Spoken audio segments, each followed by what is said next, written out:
Home Depot and Lowe's are two of the most common, visible, and present retail stores in the United States of America. They're pretty much everywhere that has a significant amount of population. However, it was not always this way.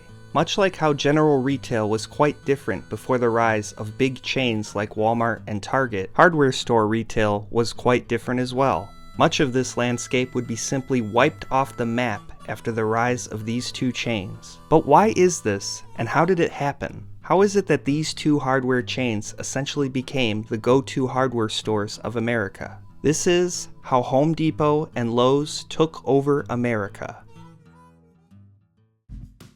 What would become the big box takeover by two major chains in American hardware retail would begin in 1979. It would be during this year that Arthur Blank and Bernie Marcus would found the Home Depot in Atlanta, Georgia. It would be up through this point in time that most hardware stores were smaller operations with small retail footprints. There would be perhaps stores such as Sears with a larger selection than the average hardware store, but there would be nothing like what Home Depot started out and became, and eventually Lowe's became. It would be upon Home Depot's founding in 1979 that an entirely new retail concept was taken at a large scale, the big box hardware retail store, and they would succeed at it greatly.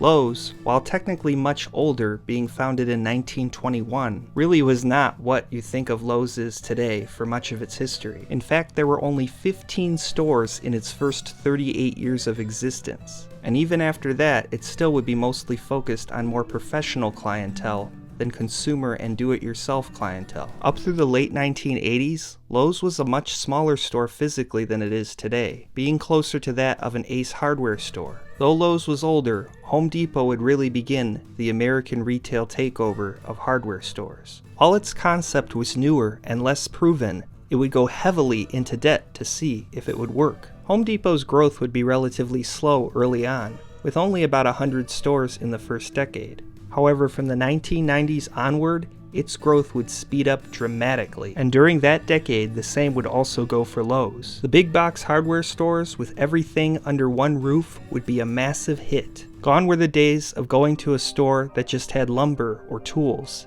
These stores had it all, whether it be tools, gardening supplies, appliances, lawn care, or many of the other things they would offer. These stores were making noise with their unparalleled selection, and while it would take a while for it to really take off, once it did, there was no going back. If it weren't for Home Depot's efforts to break into this type of retail, Lowe's very well may never have become what it is today, as it would not be until the late 80s and early 90s that Lowe's even looked anything close to what they look like today, in terms of a big box hardware store layout. Once it was obvious that this type of hardware retail was the future, these two companies would go on an expansion tear that would upend the entire retail hardware segment for better or worse. From 1990 to 2005, both chains would invest heavily in expansion of large-scale stores directed at DIY customers. Take a look at the comparison from 1990 to 2005 for Home Depot and Lowe's. Home Depot would go from 145 stores in 1990 to 1,984 in 2005, more than 10 times more. Lowe's would just about quadruple in size from 1990 to 2005, going from 309 stores to 1,234 stores. The effects of this type of large-scale expansion would ripple throughout the industry. Their selection and likely prices could not be matched by any other competitors out there for the most part. And ultimately, they would run a lot of competitors out of business or just purchase them entirely.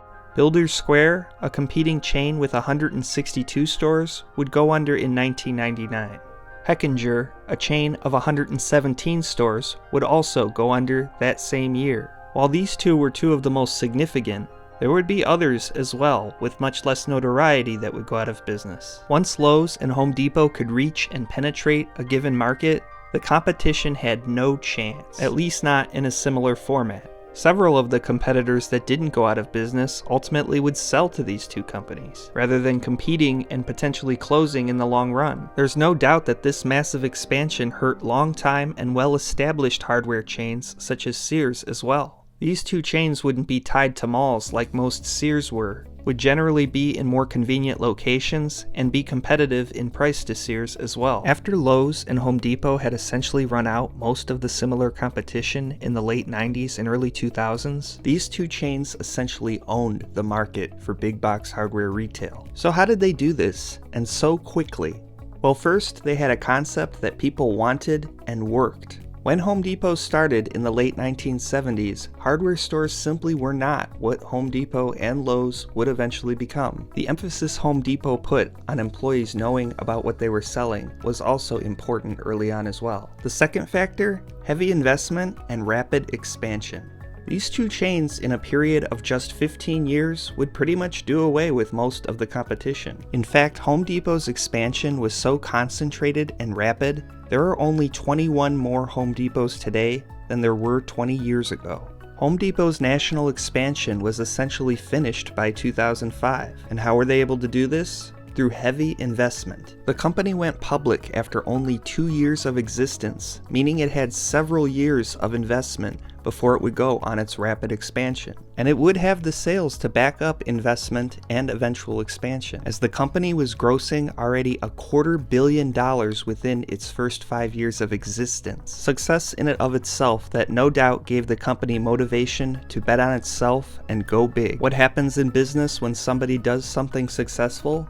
Competitors copy it. And Lowe's, who really wasn't like Home Depot up until at least the late 1980s, decided to follow in Home Depot's footsteps and go big as well, deciding to make major expansions to the size and selection within their stores. Initially, Lowe's would adapt the stores that they had to respond to Home Depot, rather than just trying to out-expand them with new stores. In the early 90s, they would invest tens of millions of dollars into the stores that they had, bringing them up to speed with, or moving to locations that could be competitive with Home Depot. They then, in the mid-90s, would go on a similar expansion kick, adding 800 stores from 1995 to 2005. Lowe's, like Home Depot, would have a long period of being a public company before this as well.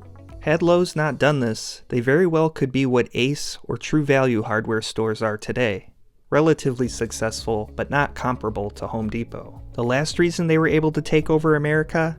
Acquisitions. Not only did these companies expand through building, they also expanded through buying. Maintenance Warehouse, Apex, Hughes Supply, and Eagle Hardware would all be acquired by these chains during or around the time of their mass expansions. And the two continue through today to partake in this practice. They have no doubt wiped out much of the competition through this practice, and only have become stronger through it. Menards, the only US chain that has even remotely emerged to challenge them, is still much smaller in store count and is a more regional chain than nationwide as Lowe's and Home Depot are. These two stores are both simply well-oiled and well-funded machines that have taken over American hardware. Whether it was due to convenience or solid strategy, they are a business success story like no other.